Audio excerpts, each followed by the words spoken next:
여러분 안녕하십니까? SBS 뉴스입니다. 트럼프 미국 대통령은 지난 주말 북미 정상회담의 날짜와 장소가 확정됐다고 거듭 밝혔습니다. 하지만 이에 대한 구체적 언급이 없어 무슨 사정인지 여러 관측들이 나오고 있습니다. 워싱턴 정하석 특파원입니다.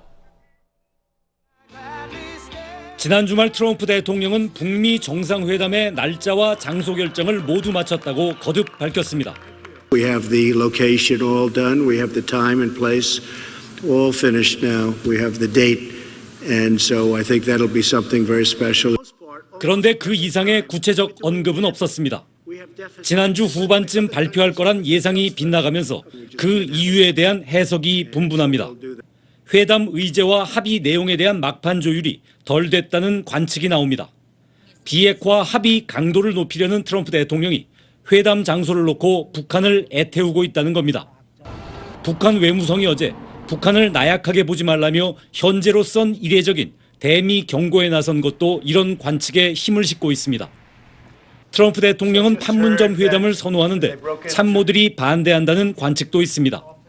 판문점이 상징성은 있으나 그에 걸맞는 합의가 나오지 않을 경우 오히려 부담으로 돌아온다는 겁니다. 외교가에선 트럼프 대통령이 진짜 최종 결정을 했는지도 의문이라는 말까지 흘러나오고 있습니다. 이유가 무엇인지 뚜렷하진 않지만 어쨌든 구체적 장소와 시간 발표는 이번 주를 넘기진 않을 것이란 전망이 우세합니다. 워싱턴에서 SBS 정하석입니다. 국회 교섭단체 원내대표들이 조금 전 11시부터 국회 정상화를 놓고 막판 담판에 나섰습니다. 드루킹 특검과 판문점 선언 비준 동의, 추경 등 난제들을 엮어 타협의 묘를 살릴 수 있을지 주목됩니다. 민경호 기자입니다. 여야 원내대표 4명은 오늘 오전 11시부터 국회에 모여 국회 정상화 방안을 논의하고 있습니다. 지난주 금요일 국회의장 주재 회담이 결렬된 지 사흘 만입니다. 드루킹 댓글 조작 사건 특검과 판문점 선언 비준 동의, 추경 등 현안에 대한 일괄 타결을 시도하고 있습니다. 앞서 정세균 국회의장은 내일 오후 2시를 협상 시한으로 못 박았습니다. 지방선거에 출마한 국회의원 4명의 사직 안건조차 처리하지 못해 보궐선거에 지장을 초래할 수 있는 데다 오는 11일 민주당 원내 지도부 교체까지 되고 나면 국회 파행이 장기화할 수 있기 때문입니다. 단식 중 폭행을 당했던 김성태 한국당 원내대표는 목보호대를 한 채 단식 농성장에 앉아 드루킹 특검이 수용될 때까지 단식 농성을 풀지 않겠다고 밝혔습니다. 많이 힘들죠. 그렇지만은 드루킹 특검만 수용되어지면은 올 국회는 국민들 기대에 그렇게 어긋난 국회가 되지 않을 거라고. 한국당은 이번 사건을 정치 테러로 규정하고 소속 의원들이 하루에 10명씩 릴레이 단식에 동참하고 있습니다. SBS 민경호입니다. 자유한국당 김성태 원내대표를 폭행한 30대 남성에 대해 검찰이 구속영장을 청구했습니다. 서울 남부지검 형사 4부는 31살 김모 씨에 대해 자신과 견해가 다르다는 이유로 정치인을 폭행해 상해를 가하는 등 사안이 중하다며 구속영장을 청구했다고 밝혔습니다. 검찰은 김 씨의 주거가 일정하지 않고 도망칠 우려가 있다며 범행 경위나 검거 후에 보인 태도 등에 비춰 재범의 위험성을 배제할 수 없는 점 등도 고려했다고 밝혔습니다. 김 씨에 대한 구속영장 심사는 오늘 오후 3시 서울 남부지법에서 열립니다. 경찰이 호텔 중축공사장 관계자들에게 갑질을 한 의혹이 제기된 조양화 한진그룹 회장 부인 이명애 씨의 일부 혐의를 확인하고 피의자로 형사 입건했습니다. 이 씨가 피의자로 입건되면서 그간 내사를 벌여온 경찰은 정식 수사로 전환했습니다. 서울경찰청 광역수사대는 최근 피해자 여러 명에게서 피해 진술을 받고 이 씨를 폭행 및 업무방해 혐의로 형사 입건했다고 밝혔습니다. 경찰은 참고인 조사와 증거 수집이 마무리되는 대로 이 씨를 소환 조사할 방침입니다. 어젯밤 8시 반쯤 전남 여수시 돌산대교 남쪽 360m 해상에서 전남도청 소속의 115톤 관공선과 4.99톤의 어선이 부딪혔습니다. 이 사고로 어선에 타고 있던 베트남 국적 선원 1명이 다쳐 병원으로 옮겨졌습니다.